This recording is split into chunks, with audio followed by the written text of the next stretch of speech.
Assalamualaikum warahmatullahi wabarakatuh. Alhamdulillahi rabbil alamin. Summa alhamdulillahi rabbil alamin. Assalatu wassalamu ala sayyidil mursalin habibina wa syafi'ina wa maulana Muhammad wa ala alihi tayyibin wa sahbihi muntajabin wa tabi'ina lahum bi ihsanin ila yaumiddin.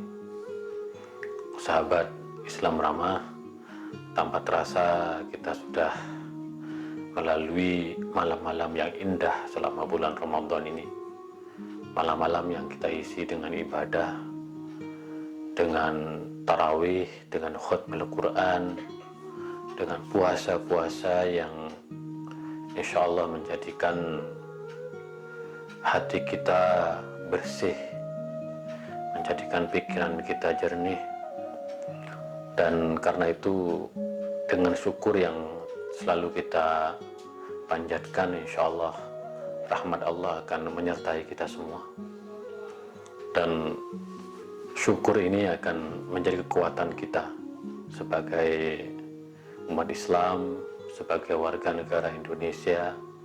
Mudah-mudahan dengan doa-doa kita wabah dan pandemi COVID-19 ini cepat berlalu dan kita bisa menjalani kehidupan yang normal seperti sedia kala. Dengan syukur insya Allah kita akan menatap hari esok lebih baik lagi. Salawat serta salam marilah kita senantiasa sampaikan kepada baginda Rasulullah SAW dan keluarganya. Allahumma sholli ala Sayyidina Muhammad wa ala ali Sayyidina Muhammad. Mudah-mudahan syafaatnya dan pencerahannya selalu menyertai kehidupan kita. Sekali lagi, li khamsatun utfi biha harul waba il hatima al-mustafa wal murtada wa ibnahuma wa fatimah. Aku mempunyai 5 sosok yang dapat menyembuhkan dari berbagai penyakit dan wabah yang sangat menyeramkan, yaitu Nabi Muhammad SAW, Imam Ali bin Abi Thalib karramallahu wajhah, Imam Hasan dan Imam Husain, serta Sayyidah Fatimah Zahra. Bacaan-bacaan ini insya Allah akan menyelamatkan kita, negeri ini, dari pandemi sekali lagi yang sangat menakutkan. Mudah-mudahan kita bisa melaluinya secepat mungkin. Maka perbanyaklah sholawat. Inna Allahu malaikatahu yusholluna 'alan nabi ya ayyuhalladzina amanu shollu 'alaihi wa sallimu taslima. Nah, sahabat Islam Ramah, saya akan melanjutkan ngaji buku Al-Quran Kitab Toleransi untuk sekali lagi mendapatkan satu inspirasi, mendapatkan satu nilai yang semakin meneguhkan bahwa hidup toleran adalah merupakan sebuah keniscayaan dan kunci keberhasilan kita hidup di dunia, baik dalam konteks bermasyarakat maupun berbangsa. Nah, kita ingin bahwa Al-Quran ini betul-betul menjadi petunjuk dan cahaya bagi kita semua. Al-Quran ini akan menjadi pegangan hidup kita, sehingga sekali lagi, Rabbana atina fid dunya hasanah wa fil akhirati hasanah wa qina adzabannar. Ya Allah, berikanlah kebaikan di dunia dan kebaikan di akhirat, dan selamatkanlah kami dari api neraka. Nah, salah satu pegangan kita supaya kita ini bahagia di dunia dan akhirat dan selamat dari api neraka dengan cara mengambil manfaat yang sebesar-besarnya dari pesan-pesan ayat-ayat yang terdapat di dalam Al-Quranul Karim. Nah, saya akan melanjutkan tafsir terhadap ayat-ayat yang selama ini digunakan oleh kelompok ekstremis untuk membenarkan ideologi dan pahamnya, terutama ideologi dan paham yang ekstrim, intoleran, dan bernuansa kekerasan. Nah, salah satu paham yang berkembang itu adalah paham tentang negara Islam atau paham tentang khilafah. Nah, karena kelompok-kelompok ekstremis membangun narasi dan pahamnya dari ideologi ini. Kita bisa melihat bagaimana kelompok-kelompok ini membangun teologi dan ideologinya. Salah satunya adalah Wahabi yang didirikan oleh Muhammad bin Abdul Wahab di Najd di Arab Saudi. Kita sebut sekarang adalah Arab Saudi, dulu Najd. Dia membangun satu negara agama, negara Islam yang sebenarnya negara yang berpaham Wahabisme. Islam, negara Islam dengan paham Wahabisme. Negara ini salah satu cirinya adalah menegakkan hukum Islam. Tetapi hukum Islam yang dipahami adalah hukum Islam yang juga ala manhaj al-Wahabiyah, menurut paham dari Muhammad bin Abdul Wahab, yang menurut Profesor Khalid Bufadl itu sama sekali tidak mencerminkan satu keluasan, satu kekayaan khazanah Islam itu sendiri.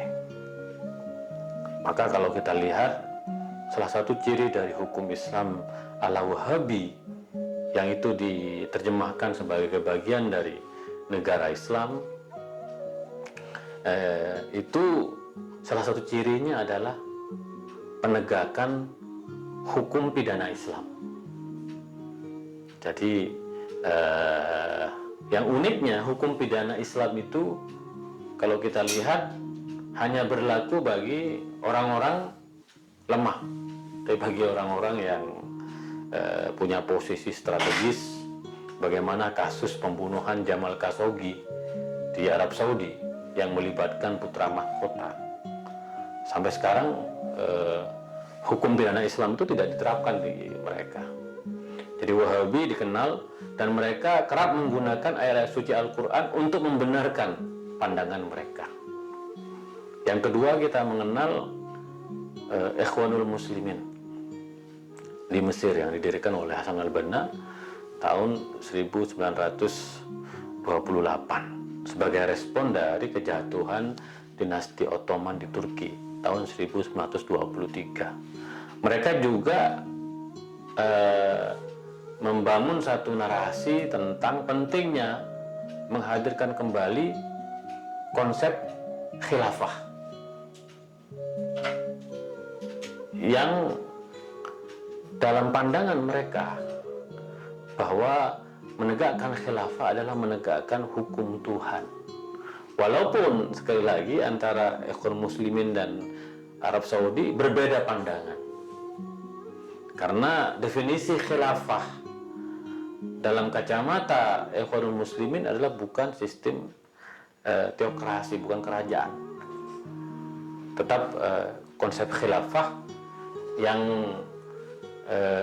seperti dinasti-dinasti Umayyah, dinasti Abbasiyah, dan dinasti Utsmaniyah. Karena memang pikiran Hasan al-Banna itu lebih bagaimana menghidupkan kembali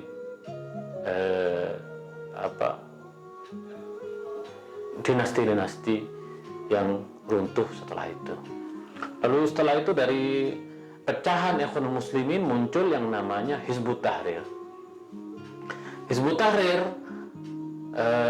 melihat Taqiyuddin An-Nabhani, pandangan Hasan al-Banna itu pandangan yang tidak ideal, sehingga dia membangun satu narasi khusus tentang bagaimana negara itu dibangun berdasarkan khilafah, dan mereka juga menggunakan argumen-argumen teologis dari Al-Quranul Karim. Belakangan kita mengenal Al-Qaeda, lalu yang sangat menyeramkan adalah ISIS, Islamic State of Iraq and Syria.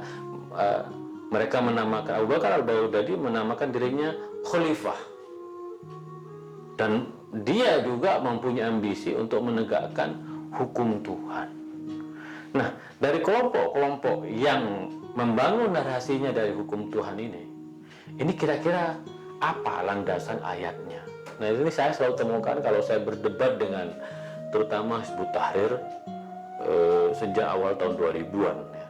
Nah, mereka selalu membangun argumennya pada ayat wa man lam yahkum bima anzalallah faulaika humul kafirun.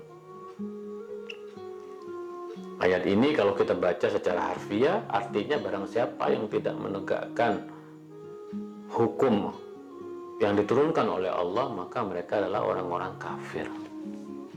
Nah, saya mencoba untuk lalu kemudian membaca Al-Quran dan menyelami apa sesungguhnya makna dan kandungan dari ayat ini. Ini ada dalam surat Al-Maidah ayat 44, ayat 45, ayat 47. Ada 3 ayat. Wa man lam yahkum bima anzalallahu faulaika humul kafirun wa man lam yahkum bima anzalallahu faulaika humuz zalimun. Lalu yang terakhir wa man lam yahkum bima anzalallahu faulaika humul fasiqun. Nah, coba kita sekarang menyelami apa sesungguhnya kandungan dari ayat-ayat ini. Nah, kalau kita lihat ayat yang pertama itu juga terkait ayat dengan orang-orang Yahudi. Dan saya sudah bedah pada episode yang lalu yang judulnya Kitab Taurat sebagai Petunjuk dan Cahaya. Ayat ini menjelaskan bahwa Taurat yang diturunkan kepada Nabi Musa dan umat Nabi Musa itu sesungguhnya adalah sebagai petunjuk dan cahaya. Sudah ada pedoman di dalamnya tentang persamaan hak, persamaan hukum. Nah, kalau kita baca Perjanjian Lama itu isinya tentang hukum. Itu ciri khas dari ajaran Yahudi. Nah, di dalam ayat ini ditegaskan wa man lam yahkum bima anzalallah faulaika humul kafirun. Barang siapa yang tidak menegakkan hukum Allah atau hukum Taurat, maka mereka orang-orang kafir. Emang ini kisah dari ayat ini yaitu ketika orang-orang Yahudi datang ke Rasulullah. Mereka komplain agar Rasulullah menegakkan hukum Islam bagi orang-orang Yahudi karena ada diskriminasi yang diantaranya ketika pemuka-pemuka Yahudi melakukan kejahatan atau perzinahan, mereka cenderung tidak dihukum sebagaimana hukum di dalam Taurat. Maka Rasulullah berpesan, kenapa kamu minta saya untuk menghukum umat Yahudi? Bukankah kalian sudah mempunyai Taurat? Wa man lam yahkum bima anzalallah faulaika humul kafirun. Barang siapa yang tidak menegakkan hukum Taurat, maka mereka adalah orang-orang kafir. Jadi ayat ini yang pertama itu terkait dengan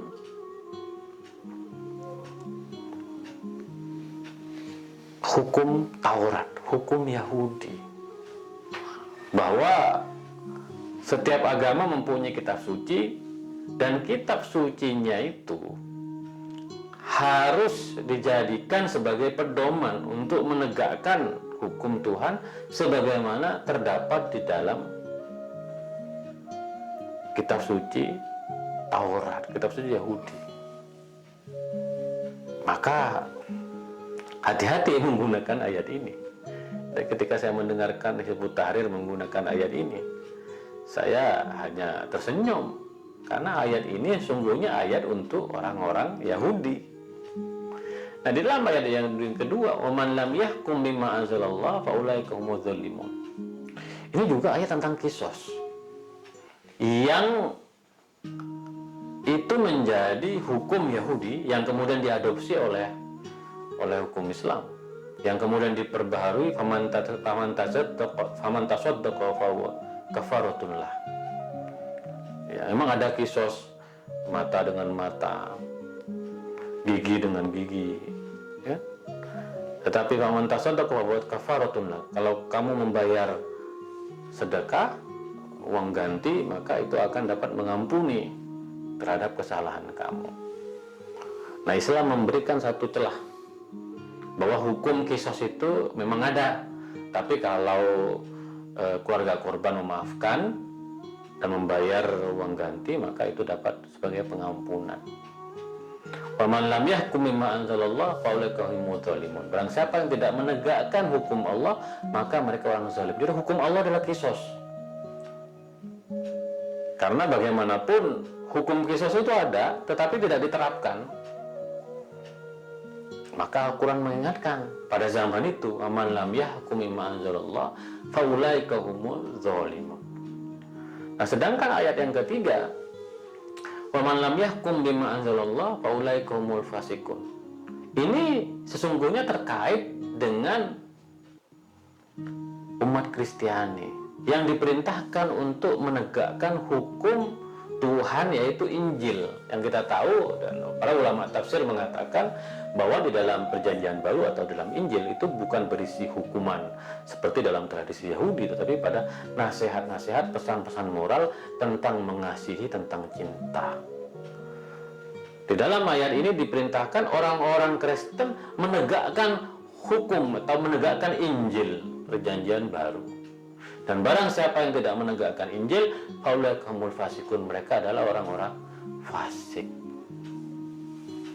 Jadi betapa Al-Quran ini sesungguhnya sekali lagi memberikan satu penghargaan terhadap kitab suci Nabi dan umat agama-agama terdahulu. Nah, ayat ini bukan berisi menegakkan hukum Islam, negara Islam, apalagi khilafah. Ayat ini merupakan apresiasi Al-Quran. Dan sekali lagi kemudian, apa yang mendefinisikan, apa yang dimaknai menegakkan hukum Tuhan, pada akhirnya itu adalah proses ijtihad, proses musyawarah yang berlaku dalam sebuah negara. Apalagi menurut beberapa pemikir di Timur Tengah mengatakan bahwa beberapa seperti hukum kisos. Kenapa dulu ada hukum kisos? Karena dulu tidak ada hukuman penjara. Di mana Timur Tengah itu padang pasir, tidak ada bangunan-bangunan yang bisa dijadikan tempat untuk memenjarakan pelaku kejahatan, maka berlakulah hukum kisos,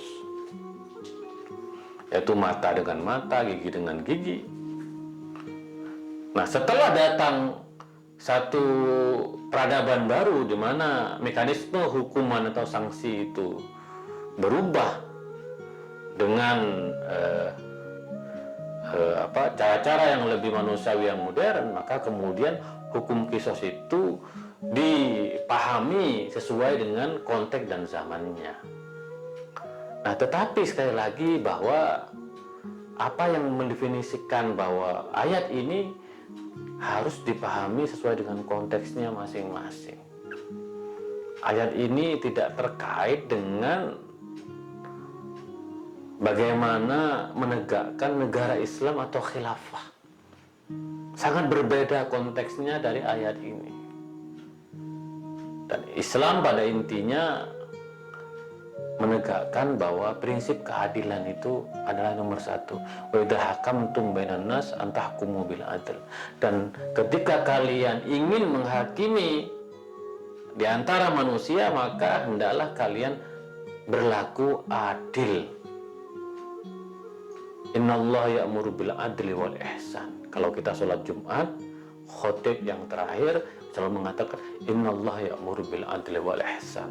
Sungguhnya Allah memerintah kalian untuk adil, baru berbuat baik. Rasulullah pada zaman itu memang dijadikan rujukan oleh umat agama-agama yang lain karena Rasulullah dipandang oleh umat agama-agama yang lain baik Yahudi maupun Kristen sebagai sosok yang adil. Rasulullah selalu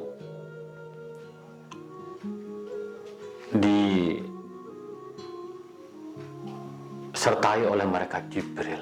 Wahyu turun memberikan pencerahan, memberikan pandangan tentang bagaimana sesungguhnya keadilan itu diformulasikan dalam tatanan masyarakat. Jadi sekali lagi sahabat Islam ramah, bahwa ideologi negara Islam atau khilafah itu adalah proses ijtihadi Karena di dalam Al-Quran tidak ada terma negara. Yang kita kenal dengan daulah itu tidak ada. Yang disebut dengan negara modern tidak ada. Al-Quran hanya memerintahkan untuk menegakkan kitab suci. Apa yang ada dalam Al-Quran harus ditegakkan. Maka kita beruntung karena Pancasila, setiap sila-silanya itu adalah mencerminkan prinsip-prinsip, nilai-nilai yang memang diperintahkan oleh Al-Quran. Ketuhanan, kemanusiaan, persatuan, kerakyatan, keadilan sosial, itu nilai-nilai yang di dalam Al-Quran diperintahkan. Dan Rasulullah sudah mewujudkannya dalam fase perjalanan hidupnya ketika menjadi pemimpin besar, ketika menjadi Nabi, menjadi Rasulullah. Yang kepemimpinan Rasulullah tidak hanya menginspirasi umatnya, tetapi juga menginspirasi umat agama-agama yang lain, di mana Rasulullah juga memerintahkan melalui wahyu yang saya bacakan tadi, agar umat-umat agama yang lain juga berpedoman kepada kitab suci mereka, karena kitab suci mereka juga sebagai petunjuk dan cahaya bagi umatnya. Nah, kita tahu memang pada masa Nabi sudah tidak ada Nabi Isa dan Nabi Musa. Yang ada adalah para pemuka agama. Sementara pada masa itu umat Islam masih mempunyai Rasulullah Shallallahu Alaihi Wasallam yang dibimbing langsung melalui wahyu yang dibawa oleh malaikat Jibril. Jadi sekali lagi, memahami Al-Quran itu harus hati-hati. Tidak bisa ujuk-ujuk ayat Al-Quran digunakan sebagai justifikasi bagi ideologi ekstremisme dan terorisme.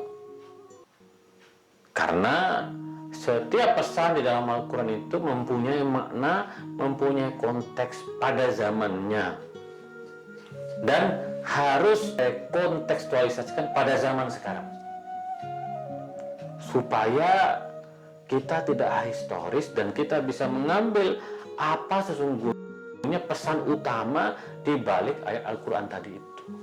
Nah, wa man lam yahkum bima anzalallahu fa ulaika humul kafirun wa man la yahkum bima anzalallahu fa ulaika humuz zalimun wa man lam yahkum bima anzalallahu fa ulaika humul fasiqun. Itu sungguhnya bahwa Islam mengajak semua umat agama samawi untuk kembali kepada kitab sucinya, dan kita juga untuk menegakkan hukum Allah. Misalnya hukum Allah tentang menyantuni anak yatim, itu juga hukum Allah. Hukum Allah tentang berbuat baik kepada orang tua, itu juga hukum Allah. Hukum Allah tentang berbuat baik kepada perempuan dan istri-istri kita, itu juga hukum Allah. Hukum Allah tentang amar ma'ruf, mengajak orang pada kebaikan, mendidik, meningkatkan minat baca, bekerja keras, itu juga hukum Allah. Hukum Allah itu adalah hukum yang akan menjadikan hidup kita itu baik secara individu maupun secara kolektif. Kita akan menjadi umat yang betul-betul menjadikan Al-Quran sebagai sumber inspirasi dan motivasi kita dalam menjalankan kehidupan, sembari kita juga menghormati umat agama-agama yang lain, meyakini dan menjalankan kitab sucinya. Nah, memang yang menjadi persoalan, karena dalam setiap agama itu juga terdapat kelompok-kelompok ekstremis. Terutama kita melihat sekarang di Israel, seperti yang katakan pada periode yang lalu. Nah, kelompok-kelompok faksi-faksi politik di dalam Israel ingin menjadikan kitab Taurat sebagai dasar negara. Padahal di Israel ada umat Kristiani, ada orang-orang Muslim juga, ada kaum Sabian juga, beragam. Maka ketika negara memaksakan dasarnya pada satu agama atau kitab suci, maka itu akan menimbulkan ketidakadilan kepada kelompok-kelompok yang lain, karena negara pada prinsipnya dibangun untuk melindungi seluruh kelompok. Nah, kita juga melihat kelompok evangelis di Amerika, sekarang jamaahnya Donald Trump itu. Kita melihat bagaimana mereka menggunakan agama untuk kepentingan politik dengan mengatasnamakan juga hukum Tuhan.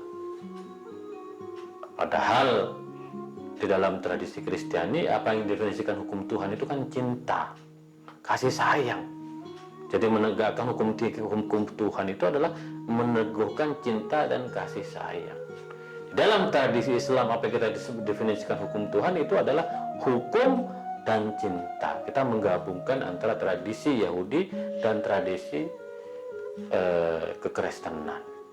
Maka sekali lagi sahabat Islam ramah, mari selama bulan Ramadan kita membaca Al-Quran dengan ribuan ayatnya ini, dengan tenang, dengan arif, dengan penuh optimisme. Insya Allah ayat-ayat Al-Quran itu akan membangun kita satu keyakinan bahwa menegakkan hukum Tuhan itu bisa dengan banyak cara. Berkata-kata baik kepada orang, menebarkan cinta, itu adalah hukum Tuhan. Seperti yang saya jelaskan dalam beberapa ayat sebelumnya. Bermusyawarah untuk memecahkan persoalan, itu menegakkan hukum Tuhan. Itu sangat baik sekali. Maka memahami hukum Tuhan itu bukan hanya sekedar hukum Tuhan, yaitu potong tangan, kisos, dan lain-lain. Jadi Islam adalah agama yang rahmatan lil alamin. Islam adalah agama yang membangun harmoni dengan umat agama-agama yang lain.